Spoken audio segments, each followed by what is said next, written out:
যদি দুশ্মন বেড়ে যায়, আত্মীয়র ভিতরেও দুশ্মনের সৃষ্টি হয়ে যায়, রক্তের মানুষও যদি তোর সাথে জুলুম করে, বেঈমানি করে, মন ছোট করিস না।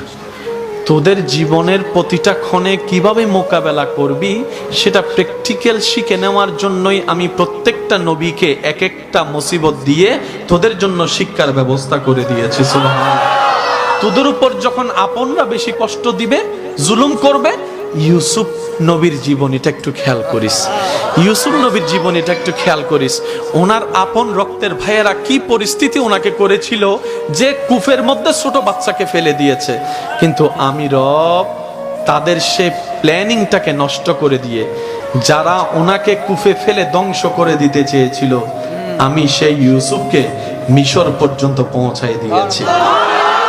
জগৎ ওনাকে অপরাধী ভেবে, অপরাধী মনে করে জেলখানায় বন্দী বানিয়েছে। ওনার ধৈর্য শুকরের কারণে আমি আল্লাহ ইউসুফ নবীকে রাজার সিংহাসনে বসিয়ে দিয়েছি।